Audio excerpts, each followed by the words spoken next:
Afternoon and welcome to the Wildlands, where we're off-grid in Portugal, and today this is by way of an introduction of a new series. So we're starting a new series where we're going to start touring other people's land off-grid in Portugal, all different types of land, from farmhouses to flat fields to big woodlands and everything in between. So this is an introduction really, and it was something that came to me while I was talking to some visitors we had on the land.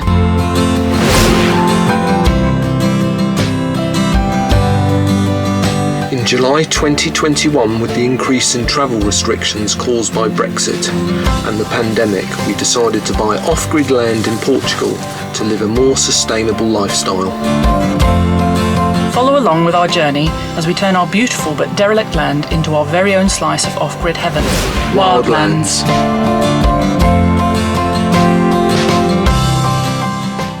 So this is an introduction really, and it was something that came to me while I was talking to some visitors we had on the land, and I came to the realisation, which applied to me as well and to Missy and us as a family, was that obviously going off-grid is quite a daunting task. For many it's something that you've never considered or looked into before, and there's lots of things to think about, and not only things that apply to just generally living off-grid, but planning regulations, laws of the land, depending where you're going.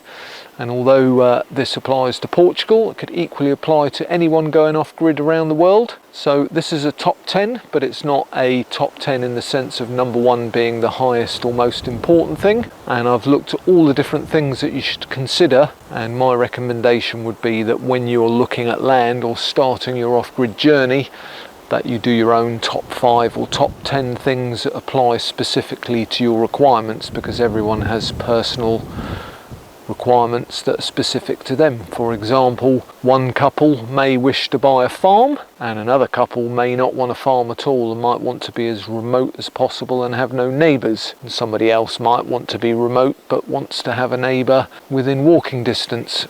So let's have a look at the top 10, and this was prompted by a number of conversations on Facebook, where particularly at the moment with the things that are happening in the world and the cost of fuel and the cost of utility bills, all the things that are going on are causing more and more people to go off-grid. And again, everyone's got their own reasonings, but you get a lot of misinformation on Facebook and a lot of opinion, which may be applicable to the person giving the opinion, but you don't always get accurate information. So I'm going to be as impartial as I can and just give you things to think about. So here we go. Let me get my little book open. So number 10 is the type of land that you want to buy. So in simple terms, if you want to be going farming or you want to be self-sustainable, then you might want your land to be arable or be easily farmable.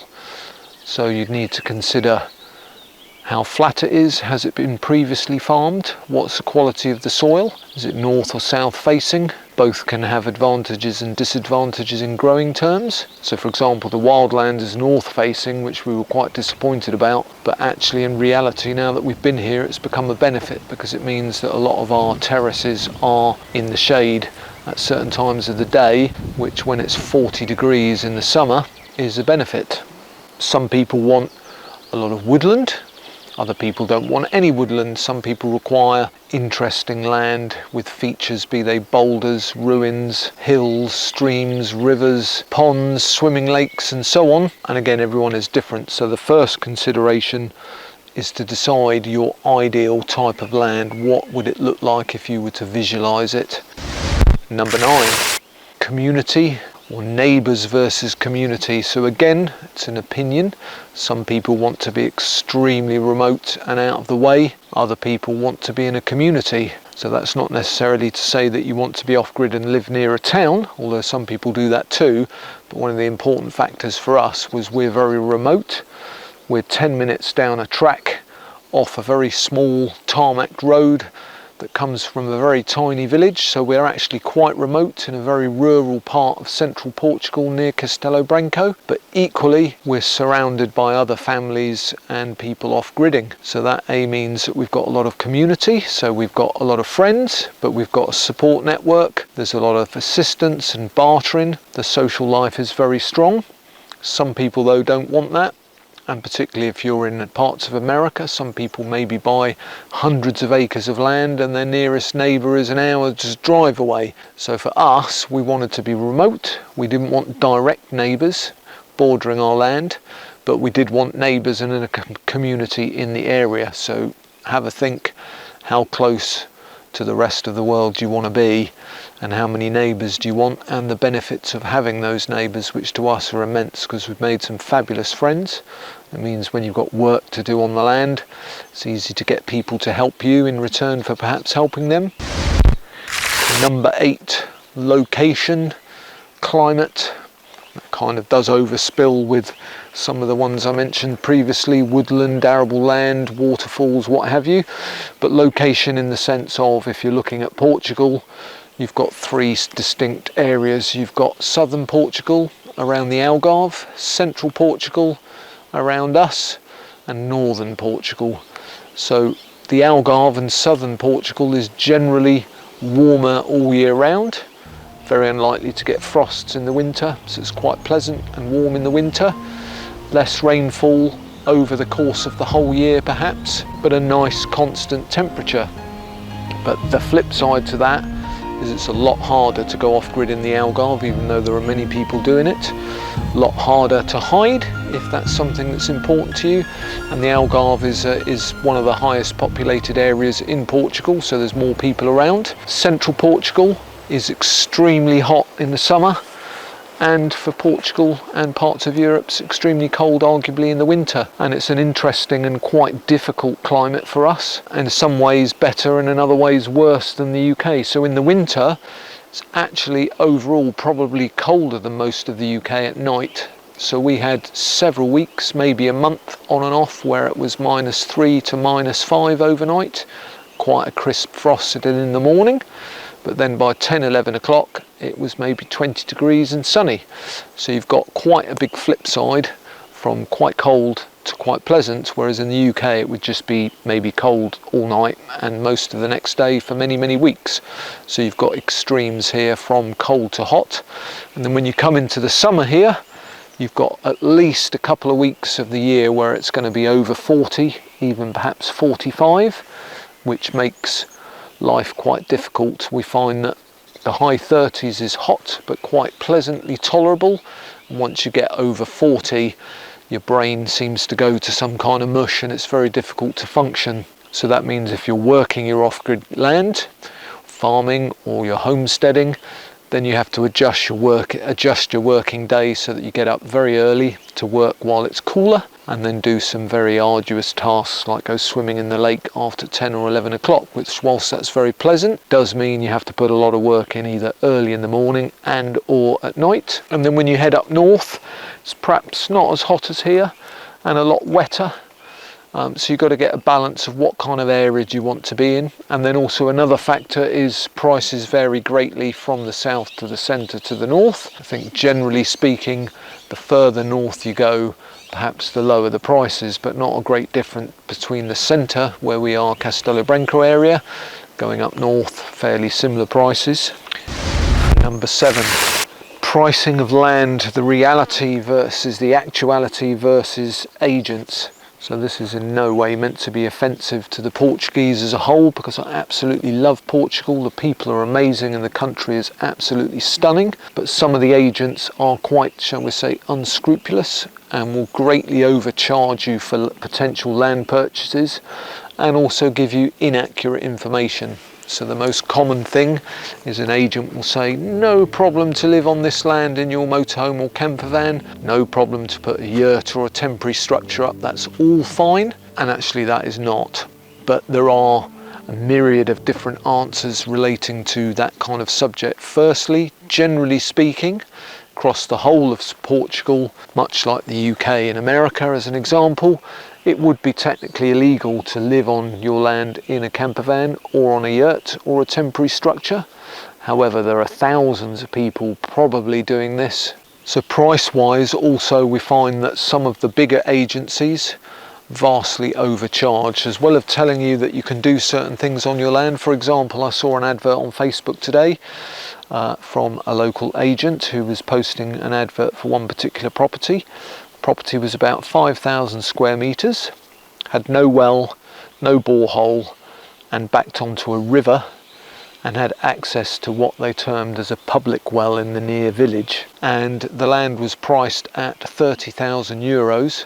So generally speaking, and this is changing because the prices are going up, but as a vast generalisation, for rustic or agricultural land, you're looking at between €1 to €1.50 per square metre. So as an example, our land is 1.3 hectares or 13,000 square metres, and we paid 13,500 euros for our land. There are factors that affect that, so if it has a good well, that may put the price up slightly. If it has a ruin or several ruins or outbuildings, that may put the price up slightly, especially if the ruin is registered. But the important factor here for Portugal is that the planning laws came into effect in 1951. So if you have a ruin that is registered, that doesn't mean a great deal unless it was registered before 1951. So if your ruin is registered before 1951, and this is a very brief explanation, and you should check out the actual legalities with your solicitor or lawyer, but in simple terms it means that if the ruin was registered and it was done so before 1951, then it's exempt from the planning regulations because they didn't exist before 1951. Therefore, you can apply for an exemption. And what that again means in simple terms, so if I use our land as an example, we have a small ruin which is pretty much collapsed on one half, but it was registered before 1951 as a farm outbuilding. So we went to the Camera via our solicitor and we applied for the exemption. Once you have that, you can then apply for a habitation licence, and that then means that you can legally live on your land, be it in a campervan, motorhome, yurt or what have you, and also you've automatically got planning permission on the footprint of that ruin to either rebuild it or knock it down and build another building of the same size. However, you would still need to provide architects' plans and so on, but in short it basically means that you have free planning on that particular piece of land. So it's worth looking at any land that you look at and finding out what any ruins are or aren't registered as, and if they were registered before 1951. Generally speaking, the seller will do this because they know that if the ruin is registered, that then the land is worth more money. So in our case again, we paid just over €1 a square metre, and we have a ruin and it is registered and it was pre-51, and we have put in our application which has been verbally accepted. We've paid a small amount of tax on that and all the fees, so at some point in the nearest future we will get a document saying that we can legally live on the land and that our ruin is legally able to be built on or improved. So that's a very important factor. And please don't believe your real agent, check for yourself. So either use a solicitor to check the permissions on your land, or go to the Camera yourself, which is fairly straightforward, costs about 35 euros, and they will then tell you what your land itself is registered at, what any permissions may or may not be, because more often than not, with many of the bits of land that we were looked at, we were told all kinds of things which actually are not true. Having said all that, many people do not do things legally and are quite happy, and nobody in the local area is unhappy. So it's really a personal decision whether you want to be completely legal or whether you're not too worried about being legal and you're just going to do your own thing, be that legal or illegal. So food for thought there. Number 6 is affordability, which is quite a big one because it covers quite a few things. So firstly, you've got the cost of the land itself when you buy it, and any solicitors or lawyers' fees if you use them, which I would highly recommend. It's not very expensive to get a very good lawyer. So as I mentioned earlier, we used Liliana, who charged us 500 euros to do all the paperwork, including signing the deeds and double checking various permissions, as I mentioned a minute ago. So you need to work out the price of the land. How affordable is that to you within your budget? What do you get within that? What permissions are in place? Going back to the previous point. And then bear in mind other factors such as wood is extremely expensive now, not just in Portugal but across the world. So even building a small cabin, if you're going to do that out of reasonable quality wood, you're looking at several thousand euros at the very least, possibly 5,000 or 6,000 euros just to build a cabin of a couple of rooms if you're going to do it properly. Then you've got no electricity if you're off-grid. So maybe you have a solar system in your campervan or motorhome which you can use temporarily, but ultimately in the long run you're going to want to put solar on your land, and again that is quite expensive. If you want something that is going to be similar to the sort of solar power that you would get from having electricity in a house back in the UK, so you're probably looking at 3,000 to 5,000 euros to get a fairly decent system, although you can take shortcuts, do it yourself, buy Chinese parts and so on. But in the long run, if you're going to be off-grid, you want a reliable solar system. So all of these factors add up, including other things such as tools, if you can't bring them over from wherever you currently live, or if you're living in a van or motorhome, you might not have the space. So if you're going to start building things on your land, then you need all kinds of miter saws, jigsaws, drills, and so on, strimmers to clear your land, which is a responsibility that you take on as soon as you buy the land, and you can be fined otherwise. So you need to weigh up your whole budget and what can you actually afford. More often than not, ourselves included, you underestimate the cost. So most of our friends have done the same. We've got very close friends who've actually basically run out of money. So they have a very good solar system. They've got several buildings partly built. They're now a bit skint. We too are also a bit skint, so we're having to take things quite slowly and be quite careful and think about what we buy, what is its potential and benefit to the land versus the cost.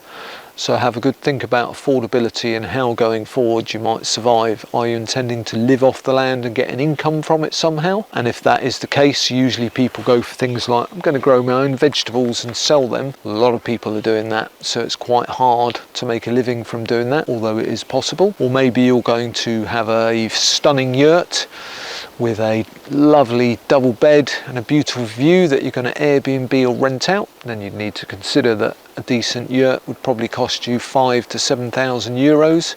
Then you've got to install it, then you've got to fit it out, then you've got to provide electricity for it perhaps, and so on.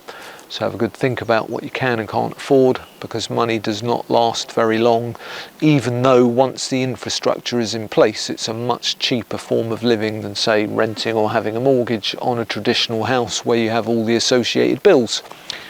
Number 5 is Wi-Fi. That may or may not be more or less important to some of you. For us, obviously doing YouTube and having family in the UK, we wanted at least a fairly good Wi-Fi system so that we could stay in touch with our friends, families and relatives, and also be able to upload our YouTube. And when we came to look at the land, we were getting very strong 4G, so we were very excited, but we found out since that the weather does play a big part in the Wi-Fi. So on cloudy and hazy days or rainy days, the Wi-Fi is quite poor. It's also good for emergencies. Obviously, if you don't have a phone signal, you can't call if you had an emergency, so it's all things to bear in mind. So I would say Wi-Fi is generally very important living off-grid. Number 4, access. So if you're going to live off-grid, generally speaking, that means that you're out of the way. Generally speaking, your access is going to be down a dirt track or even completely off-road. So you need to bear in mind not only the type of vehicle that you may or may not have at the moment, but how you're going to get there. And then once you're there, are you going to want to have friends over, friends and family come and stay in their motorhome? Are you going to want to have workaways that need to access it to get to your tents? So how do you access the land? Quite a lot of the land we looked at was beautiful, but the access was not very good for us in a camper van or for guests. So then we crossed that off the list. And also think about access at different times of the year. We viewed in the summer, and of course the winters here can be quite wet, which can affect access to tracks, particularly if you're on steep hills that get very muddy, or gravel and so on being washed away. So have a think about access all year round, and if you can, maybe speak to other people in the area if you're viewing in the summer and check whether the access changes through the rest of the year. Number 3, I mentioned earlier, permissions of your land, what you're actually allowed to do or not to do from a legal point of view, but you also have other factors like your responsibility as a landowner. So That covers a number of things. So firstly, tax on your land is very low here. So for ours, which is agricultural and rustic land, our tax for the whole year is €30. And then when we registered our ruin, as I mentioned previously and a bit earlier, we had to pay tax on that, which was a couple of €100, and that's a one-off payment. But you also have responsibilities such as clearing your land. Portugal is obviously a very hot country, and generally speaking, most of Portugal is very high risk of fire during the summer, especially. Central Portugal being no exception. Most of our area is super red during the summer, so it is your responsibility to clear the land, and the local authorities may or may not check. And if they do check and your land is not cleared, then you would either be given a certain amount of time to clear the land and or possibly fined. So most of our land is probably just about satisfactorily cleared. Number two is other things. So for example, how far away are you from the nearest town for your shopping? Maybe you want to go to a bar occasionally. How far away is that? What if you have an accident? How far away are you from the doctors or the hospital? Can an ambulance access your land? How easy it is for the fire brigade to get here? For us, we liked it here because we're so remote, but we're only a 20-minute drive to all the supermarkets, and the nearest town for us has just about every DIY tool shop and garage that you might ever need. So we're not that far away. Should we need to get wood, we can go to a local timber yard and order it, and they still deliver to us. So the infrastructure and the access is quite an important factor and worth definitely considering when you're looking at off-grid land. And then number one, which I would say in all instances is probably the most important thing, is water. So if you're going to be off-grid, particularly if you want to be sustainable and you want to be growing things, maybe you're going to do permaculture, or maybe you're going to start doing simple farming to feed your family, then you've got to have water to irrigate your plants and your land. Maybe that you also want to drink your own water, so then you need to look at, is the water you have available on your land safe to drink? You can get tests done to tell you that information. And again, going back to one of the previous points on agents, most agents will say things like, if, say for example, you're looking at land and it has a river on it, they'll say, oh yes, the land has plenty of water, you can use the river. Well, in actual fact, it's actually illegal to take water out of a river, although a lot of people do it. And also it's illegal to divert a river. So if you were going to build a natural pond and put a river in, that would technically be illegal. And again, many people do it. A lot of the time, the local authorities maybe don't care, but it's worth bearing in mind. So I would suggest, absolutely, even if you're not intending and doing a great deal of growing or farming, you're going to need water, particularly to cover every eventuality. Maybe you need to grow your food at a later date because food has got even harder to obtain and more expensive. So why not grow your own to save yourself some money? So for us, we want to get as self-sustaining as we can. So at the moment, we're learning about our land, how to water it, how to manage water. So if you're in a country that has a lot of drought a lot of the year, we just had one of the driest years in the records, whereas the previous year was one of the wettest years. So what will the impact of the water be this year on the fact that we've not had enough rainfall? Will our well dry up? Will the river at the bottom of our land dry up? But you must absolutely have water on your land. So that usually comes in the form of a well, or perhaps a borehole. And wells are everywhere in Portugal because most of the land was farmed at one point in time. So most farmers had one or more wells on their land, but it's not always the case. But look out for the red flags if an agent says you can draw water from the river, whilst maybe you can and you might get away with it. If you got caught, you would get fined. So definitely make sure that you have a piece of land with your own water source. Parts of the Algarve, where there are less wells, you can get water delivered by the fire brigade, and you pay them for that. They come once a month usually, fill up your water troughs or whatever method you have for storing your water. And that's another factor here, where it's extremely dry and hot, particularly leading up to and through August. There might be a water shortage, so then you would need to consider, as we have, how are you going to store water for times of drought. That may be a simple IBC storage system like us, where we've got 10,000 litres of storage, or you may be put in a concrete structure which you may or may not need planning permission for. Again, you'd need to check with your local camera if you want to be legal to store 10 or 20,000 or more litres of water for drought. A lot of farmers pump water from their well into one of these types of structures, so they've got it readily available to irrigate their land. So there's a lot of considerations around water. So there we go. A brief top 10 of the things you should consider before going off-grid. I would highly recommend that you and or your family each do your own list as to what you think is important for you. What we did as a family of 3 is myself, Missy and Rosie all made our own top 10, and then we put them together to make one family top 10 of things that were important to us. So things that I haven't included in the generic top 10 that were very important to us was we wanted varied landscape. So the kind of landscape that you see around me here, we wanted boulders, hills, we wanted some terraces for growing, we wanted sort of to be in nature and for it to be beautiful. We didn't want a flat square field, whereas somebody else may particularly want a flat square field depending on their ability to farm. Maybe they're older or less healthy than myself and they want flat land, or maybe you just want flat land because it's easier to manage. Some people might want to be prepping for the future, which is very popular particularly in America, where you're basically preparing for the end of the world, putting it in dramatic and simple terms. So that might be canning your food, hoarding food ready for a food shortage, being generally completely self-sufficient and out the way and hidden. So all considerations that might be personal to individual persons or families. So there we go. Hope you enjoyed that video and it's given you food for thought. And it's just a little introduction before we start our new series off.